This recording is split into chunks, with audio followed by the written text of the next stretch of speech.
Hey everybody, Alex Newman here with the New American. We are still at the Red Pill Expo, and with us is a returning guest, a very special guest, Public Service Commissioner from the state of Montana, Randy Pinocci. And he has been involved in something that I think is of enormous significance. You guys probably know, if you follow the New American regularly, that the social media companies don't like us. In fact, they have been censoring us and discriminating against us for a very long time. Well, Public Service Commissioner Pinocci has some ideas on how to stop that. Randy, thank you very much for being with us, and tell us about this legislation that popped up in Montana that you got behind to bring the social media companies to heel. Well, after Jack Dorsey made his statement where he was recorded by staff and didn't really know he was, and basically said that we cost President Trump the election and we're going to continue to discriminate against Republicans. We have to roll up our sleeves for the next 2 years. It occurred to me that how could I apply this problem to my position in the Public Service Commission? And I think the good answer is we could regulate them like a public utility. Now, this was several months ago, so I went to work on drafting legislation to do just that. I brought in kind of a constitutional specialist from Arizona named Martin Lynch, and we were studying Section 230 pretty closely. And Martin Lynch felt we needed to write the bill around Section 230, which was basically some law that we had designed in this country as internet was developing in the country. So we went to work, and it's a very simple bill. It says that if there's a problem between a customer and social media, they must try to work out the problems on their own.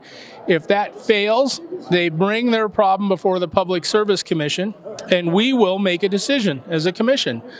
We're a panel of judges. We are the judge, jury, and executioner. And if they disagree with our decision, they can use due process and file the case in district court, go to a higher court. So we were looking at fining them 1% of their gross income, which could be $50 million, which would be split between the state of Montana and the person making the complaint. Now, folks, my belief is that if you have a guard in front of the bank, no one's going to rob the bank. And I believe if the Public Service Commission is in that position, that you'll see that discrimination will come to an end. So my next step was to find a representative to introduce the bill. When I served in the legislation in 2015, I developed a good team of fellow representatives that I know and trust and care about liberty, and my decision was to bring it to Representative Brad Cheetah from Missoula. He liked the idea. He understood the importance of drafting the bill carefully. We wanted to really come up with the best bill in the country. Other states are very concerned about this, so we wanted to be a role model in drafting a bill that we felt would meet the constitutional standards and the laws that are in front of us currently. I believe we did that.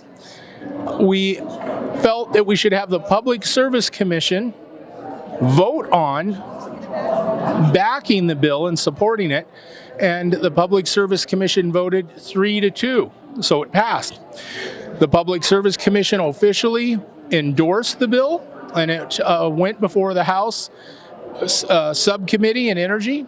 It passed there. Derek Skis, his opinion during that committee hearing is, look, they're a monopoly, and based on being a monopoly, they fit the parameters of being regulated as a utility.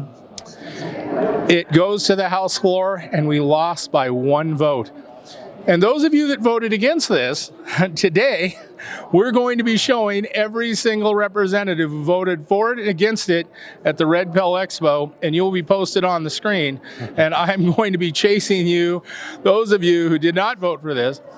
One of the concerns from a fellow Republican is the fiscal responsibility to the taxpayers of Montana.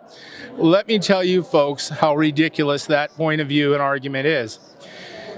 The taxpayers don't pay 1 dime to the Public Service Commission. Utilities cover all of our expenses. So in reality, social media would have paid the Public Service Commission to regulate social media. Actually, we would have brought in millions of dollars into the state of Montana at no expense to the taxpayer whatsoever. What a weak argument, and we lost by 1 vote. But these things take time. Many times, trying to pass a good law, you have to take 2 or 3 sessions to do so. I'm the vice president of Montana Shooting Sports Association, and when we introduced a concealed carry permit a few years ago, it did not pass for 3 sessions. The Sheriffs and Peace Officers Association said we would shoot each other over a parking spot. I testified that concealed carry happened to be some of the most law-abiding citizens there is. Years later, we've passed it, over 50,000 concealed carry permittees in Montana. Not one has ever committed a felony. So I think that stands as a good record and an example that good legislation sometimes takes time. Yeah, absolutely. And so do you think this is something that other states might be interested in? I mean, I know it's a huge concern right now. They literally took down the president of the United States. Do you think this is something that the nation really needs to be dealing with? And what role do you think the legislation in the state of Montana might play more broadly at the national level? Several states talked about introducing a bill to deal with social media. Before I introduced the bill, I had a meeting with Austin Knudsen, our Attorney General, asking him, do you have any plans to deal with this? He said, Randy, we are so overwhelmed this legislative session, I just don't think we can get to it. I said, Austin, I've got a bill to regulate them like a utility. What do you think? He said, Randy, I like it. Other states also, like Florida and Texas and South Dakota, I think North Dakota, we're looking at a bill. But I don't believe they took the time to study Section 230, which it prohibits fining them as a penalty. So we have to word that very carefully. I think the Montana bill was the leading bill in the country. Martin Lynch felt this as well. So it was real unfortunate we couldn't get it through. I sit on the National Board of Electricity for the Public Service Commission, and I hold a board position in Washington, D.C., and I had let the Association of Public Service Commissioners know, which is NARUC, that if we're able to get this passed, I'd like to chair the national board position and encourage other states' Public Service Commission to follow us. I really had a game plan. I think I'm the only public service commissioner in the country to back such a bill, let alone introduce the legislation and testify on it. So I really felt that I was trying to lead the nation in trying to come up with a good legislative answer to this problem in front of us, which I believe is, well, what Dorsey said, I really think should be looked at as treason. And it is probably the worst discrimination example I've seen in my lifetime. So I think we're forced to continue to work on this. Well, Randy, you know, the other argument that I hear sometimes from certain individuals, certain sectors, well, these are private companies. They should be allowed to discriminate against whoever they want. If they don't like you because you're a Christian, they should be allowed to shut down your account and silence you. What would you say to that argument? You know, that's a very good point, and I've visited with Ed Griffin on this issue. Free markets should be able to heal themselves. Well, let's take a look at why we have the Public Service Commission. We don't really have a choice in many states when you need electricity. We only have one company to choose from. Could you imagine if your electric company said, we're turning off the lights on this customer because he's a Democrat, or we're going to shut off the natural gas because they're a Republican?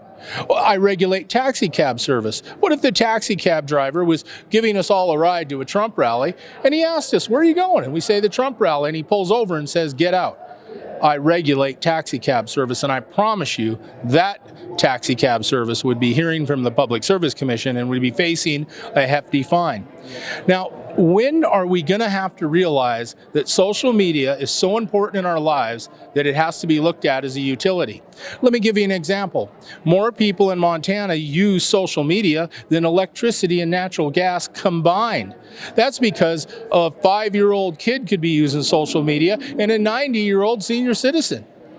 And you could have 4 or 5 people in one home having separate social media accounts when the one home only has one electric bill. Social media is where the Public Service Commission has to evolve. When the Public Service Commission started out, we regulated railroad service before there was electricity. When electricity became available, the legislature said you have to regulate electricity. Then they said a few years later we have to regulate natural gas. Folks, the Public Service Commission evolves. Our next step to evolve is to regulate social media and the internet. It just makes sense. And what advice would you have to others around the country, just average Joes, regular citizens who are concerned about it? Maybe they got put in Facebook jail for 30 days. Maybe PayPal shut them down. PayPal just shut me down. What do you say to people out there who are upset about this, who want to get involved? Maybe they're not fortunate enough to live in the state of Montana. Where would they start on pursuing something like this in their state? As a public service commissioner, I can't make law, folks. So I have to turn to the legislature and ask them to make law. Folks, you can do the same thing. I'm offering a solution. If someone has a better idea, let's do it. But if this is the best idea we can come up with, I encourage the whole country to go to their legislature and have your Public Service Commission regulate them as a utility. Keep in mind, folks, each time your legislative session meets, you could modify the rules. You could increase the fines or decrease them. Or if social media starts behaving, we can modify how we handle regulating social media. It could become where they handle themselves so well, you could pull the Public Service Commission away from regulating social media. But folks, we haven't done anything, which means social media is continuing to use discrimination. Ed Griffin has told me that he's been kicked off Facebook, Twitter, YouTube. Look, this is unacceptable, folks. Freedom of speech is one of our most important values this country offers. As soon as that gets violated, I encourage you to act. Go to your legislature, ask for some solutions and some answers. That's what I've done. It's funny you mentioned that, Randy. Yesterday, I was running the live stream for the Red Pill Expo behind the scenes, and we were interviewing one of the doctors who's speaking here, and YouTube really didn't like what they had to say, so they shut down the account. They said we couldn't post anything more for a week. So, folks, it just goes to show you the tech tyrants in Silicon Valley are out of control, and it seems like Mr. Pinocci and some of his friends in the legislature have hit upon an idea that is really worth considering. Randy, any final words of wisdom for the folks out there? Look, we have to take a moment to understand the problems before us in this country. This government is your government, and you get the government you deserve. So let's get involved. Excellent. Folks, that's Randy Pinocci, Public Service Commissioner for the state of Montana. I'm Alex Newman here with the New American. Thank you guys for watching. We're at the Red Pill Expo. Stay tuned, and we'll have a whole lot more.